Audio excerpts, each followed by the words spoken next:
para sahabat Suyanto.id, ketemu lagi di suasana pasca Lebaran. Mudah-mudahan kita sehat walafiat dan mohon maaf lahir batin. Kita masih berada di channel pendidikan Suyanto.id, sebuah channel untuk berbagi pengetahuan dan belajar sepanjang hayat. Tamu kita istimewa adalah Bapak Dr. Tony Toharudin, MSc. Beliau adalah Ketua BAN SM dan juga staf dosen di Unpad. Assalamualaikum Pak Tony. Waalaikumsalam warahmatullahi wabarakatuh, Prof. Ya, baik-baik Pak Tony, kabarnya? Damdum. Alhamdulillah, Prof. Sehat. Prof juga ya? Ya, alhamdulillah. Ya, kita sehat-sehat dan mudah-mudahan kita sehat selalu. Nah, Pak Tony, tentang kemarin sebelum kita bicara mengenai pelatihan calon asesor. Ini kan di video kita itu ada beberapa pertanyaan, mungkin perlu dijelaskan supaya mereka tidak ganjel gitu ya. Ini ada yang bertanya Pak Tony, nilai tes itu minimum 500, lalu berapa wawancara yang dibutuhkan? Ini ada nggak apa cut off limit dari wawancara itu Pak Tony? Gimana Pak Tony?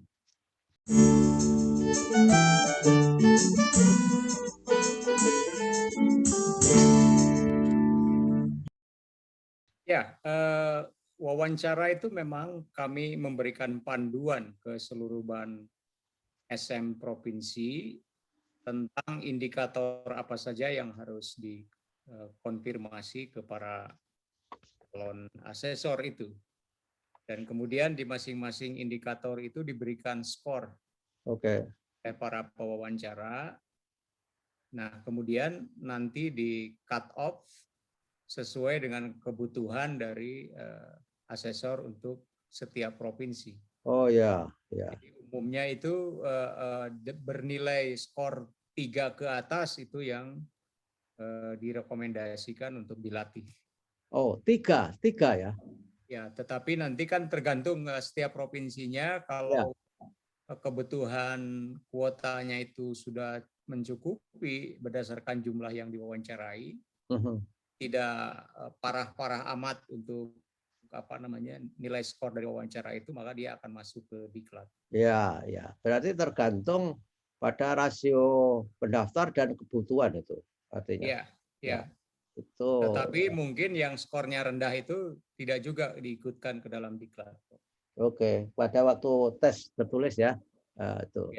Ya, oke. Kemudian ada juga yang belum jelas ya mengenai jabatan itu Pak Tony. Ada yang mengatakan jabatan sebetulnya bagi saya jelas juga, tapi ada yang mengatakan belum jelas. Mungkin karena ada peserta yang tidak terkonfirmasi, Prof. Artinya begini, ketika seleksi administrasi lolos karena dia mengaku tidak punya jabatan. Oke. Kemudian di wawancara juga sama, tidak terdeteksi bahwa dia punya jabatan. Saya sampaikan kepada peserta yang melakukan protes, apabila nanti pada saat diklat atau pada saat sesudah diklat ditemukan ada asesor yang mempunyai jabatan yang sifatnya struktural ataupun memimpin institusi di setiap daerah, itu akan secara otomatis tidak akan bisa ditugaskan oleh kita. Ya, ya. Kami kan juga tetap ada celah bahwa asesor itu tidak jujur untuk mengungkapkan kepunyaan jabatan di instansinya.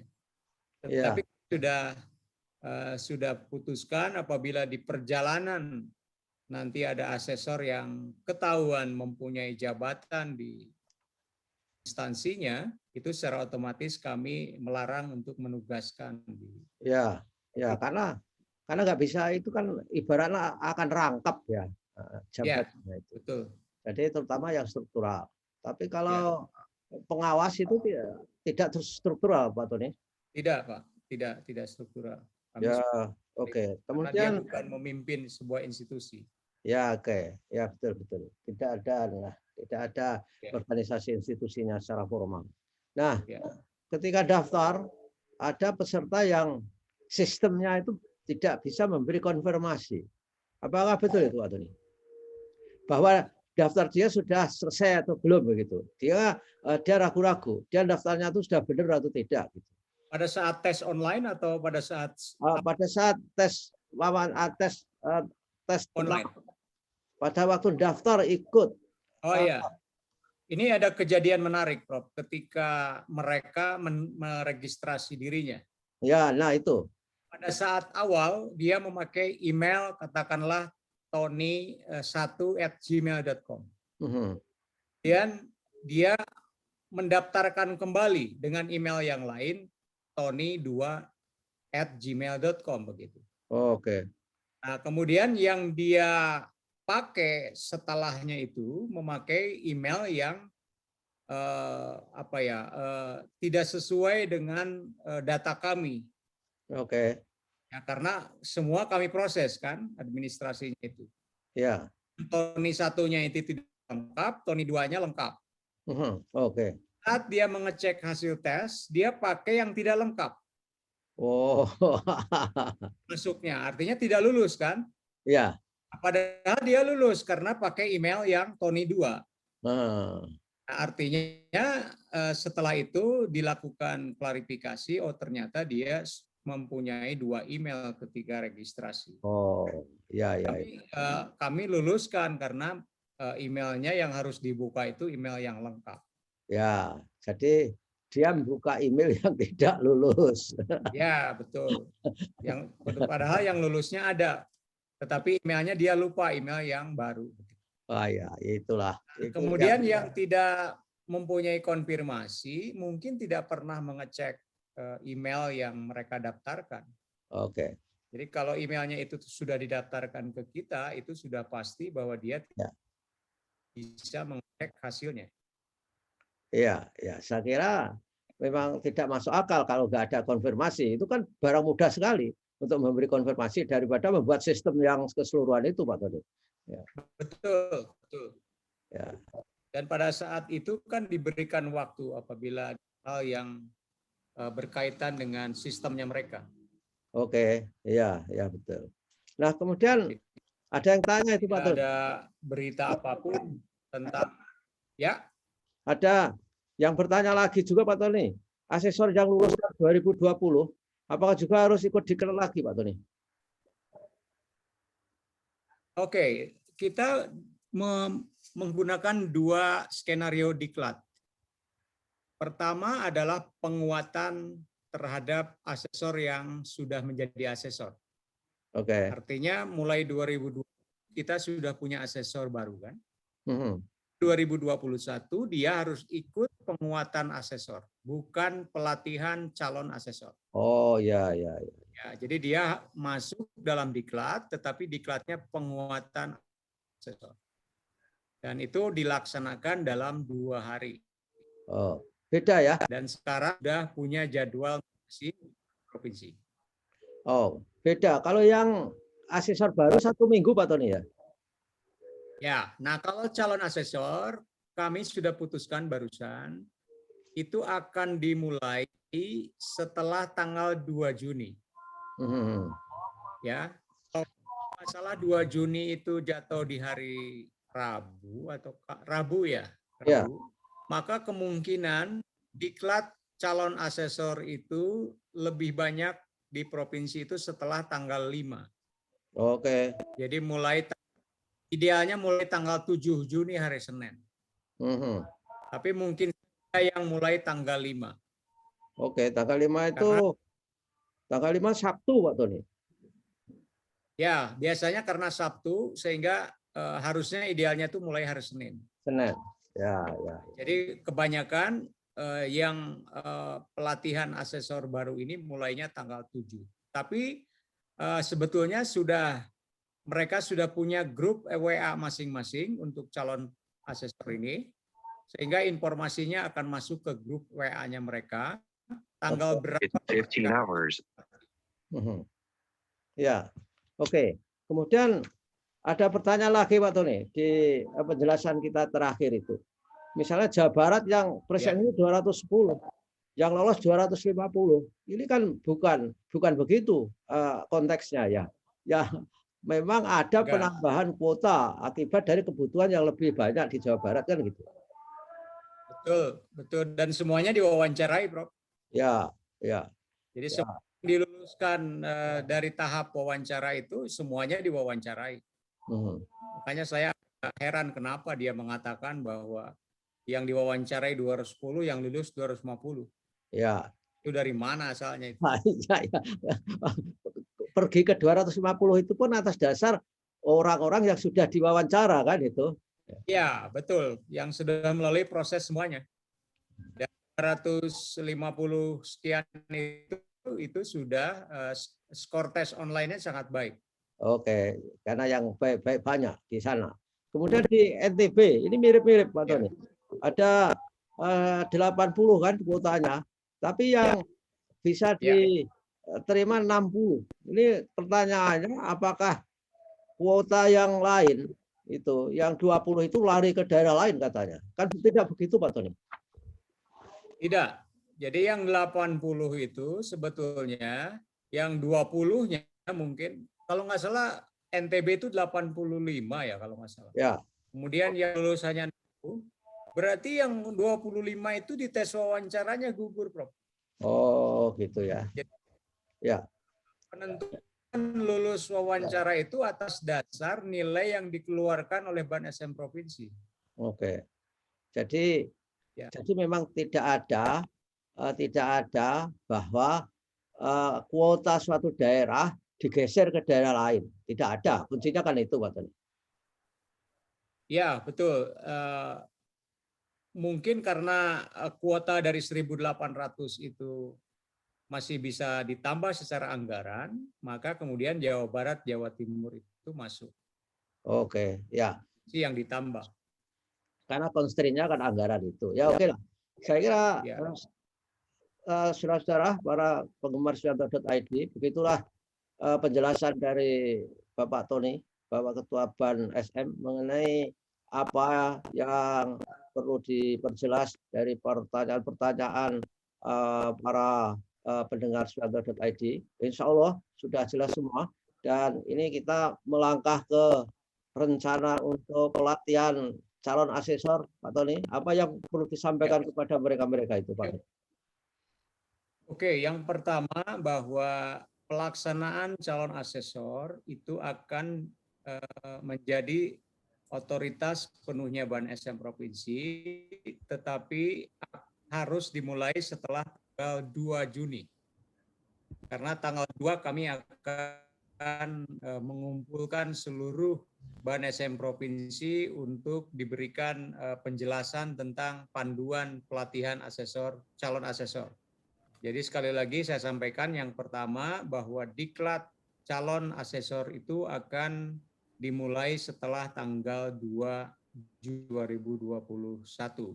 Tentang kepastian tanggalnya nanti akan disampaikan oleh Ban SM Provinsi masing-masing. Itu yang pertama. Yang kedua, peserta calon asesor ini akan dilatih selama 40 jam pelajaran. 1 jam pelajaran itu 45 menit.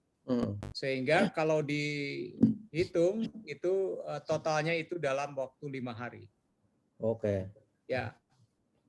Untuk para calon asesor ini harus kehadiran itu harus lebih dari 90%.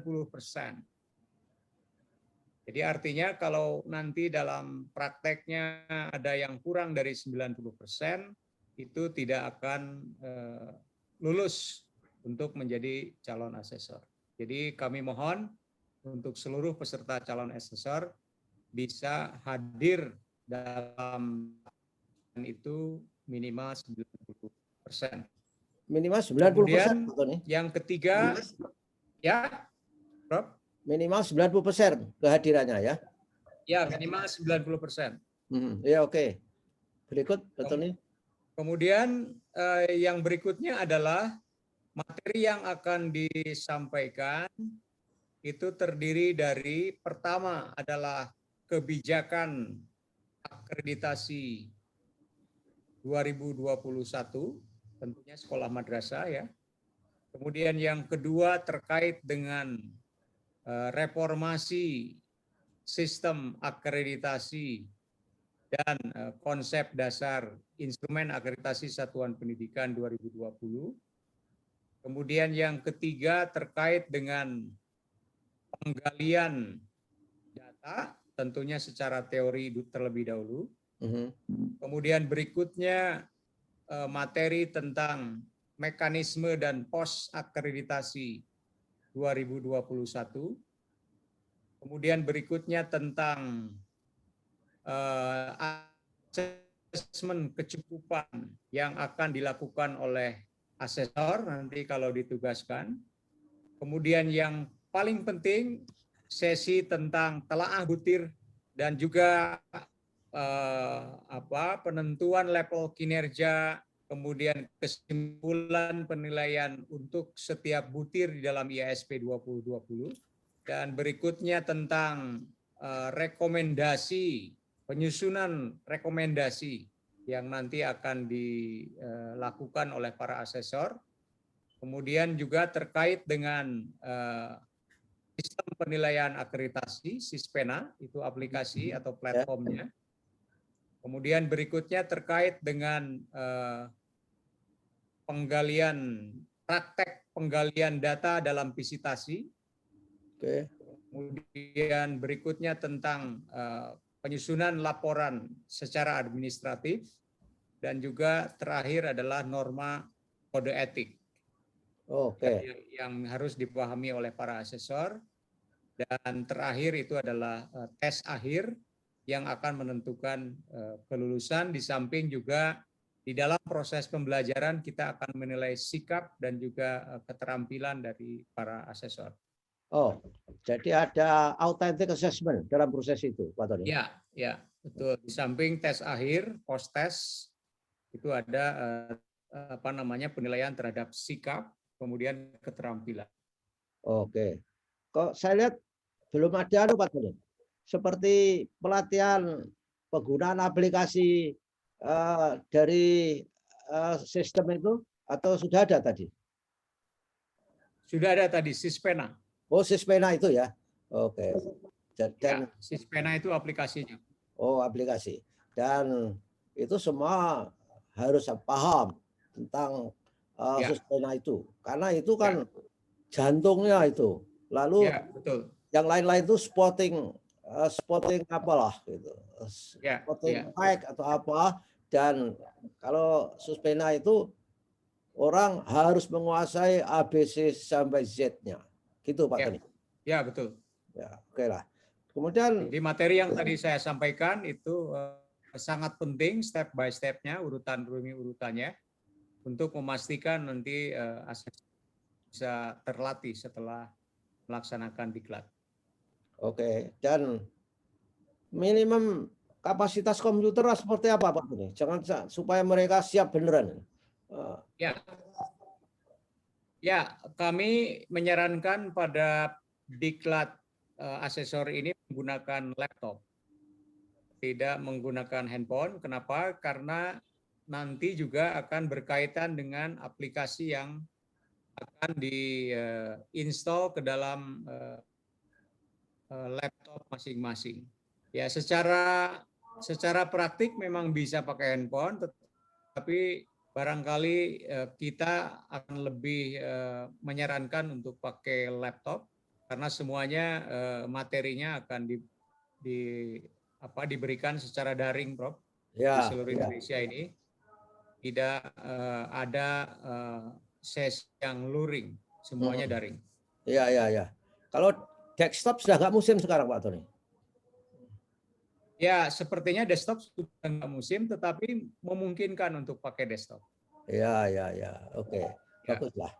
Dan desktop dan laptop itu kan lebih leluasa untuk melihat. Kalau di HP saya kira sangat kecil-kecil, apalagi harus mengunduh aplikasi, itu kan ribet jadinya. Sangat ribet. Karena jalannya proses pembelajaran akan dinilai juga oleh para pelatih, sehingga kalau pakai handphone itu agak sulit ya mereka secara tertib mengikuti kepatuhan terhadap tata tertib yang ada.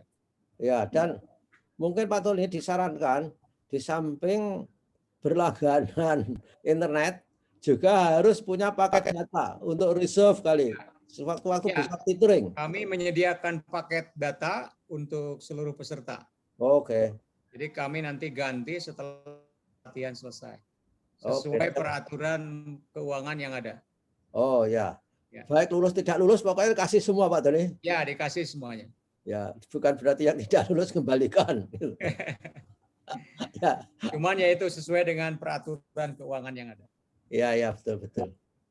Tapi kan dijamin sudah cukup atau itu paket datanya? Harusnya sudah cukup, Prof. Ya. Karena rate kita itu rate bulanan, Prof. Oh, ya. Tapi kadang-kadang kalau sudah dekat dengan tanggal tua itu terus speed-nya turun ya. Kadang-kadang. Enggak begitu ya? Ya, sebetulnya yang kita rasakan seperti itu ya. Jadi kami akan menyediakan uangnya, Prof. Oke. Nanti mereka yang akan mengatur sendiri-sendiri tentang kuota internet ini. Ya, kita langganan internet itu seperti beli kucing dalam karung, Pak Tony. Kita juga nggak tahu bandwidth yang diserahkan ke kita. Katanya unlimited, tapi ternyata setelah lama-lama lambat sekali. Ya oke lah. Pak Tony, terima kasih atas penjelasannya. Demikian tadi para Prof. Dan para calon. Saya sampaikan kepada calon asesor untuk jaga kesehatan dan sukses untuk calon asesor ini, dan mudah-mudahan bisa memfokuskan pada pelatihan ini, tidak ada pekerjaan-pekerjaan lain, karena selama 5 hari ini harus diikutinya oleh mereka. Ya, jadi malam hari sebelum pelatihan tidak boleh makan cabai, tidak boleh makan pedas-pedas. Siapa tahu jadi masalah perut. Jadi ya harus siap, karena kan secara psikologis juga agak stres juga. Saya yakin itu ada anxiety lah. Memang rumusnya orang berprestasi kan harus ada anxiety. Hubungan anxiety. Prof, boleh saya satu lagi yang harus klarifikasi? Ya boleh, monggo Pak Tony. Ini banyak para peserta itu yang mengira bahwa BAN-SM itu memprioritaskan dosen. Oh. Padahal kami tidak melakukan itu. Kami hanya fokus pada nilai skor dari para peserta. Kalau kebetulan banyak dosen ya saja, karena skornya mungkin lebih tinggi. Artinya kami tidak ada dari awal tidak memprioritaskan dosen. Itu perlu kami sampaikan di sini, karena beberapa peserta yang tidak lulus pun dari beberapa peserta yang backgroundnya pengawas, itu ada yang berpendapat demikian, BAN-SM mengutamakan dosen. Tidak, jadi sebetulnya itu hanya berpatokan pada nilai skor masing-masing. Dan kalau ternyata pada saat di-cut banyak dosen, itu kebetulan saja. Oke, ya, itulah kebetulan, faktor kebetulan. Ya, begitulah, saudara-saudara semua.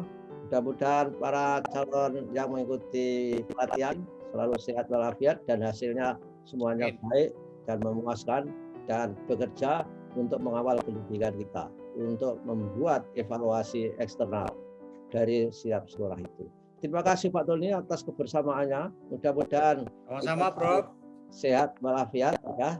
Assalamualaikum warahmatullahi wabarakatuh, Pak Tony. Waalaikumsalam warahmatullahi wabarakatuh.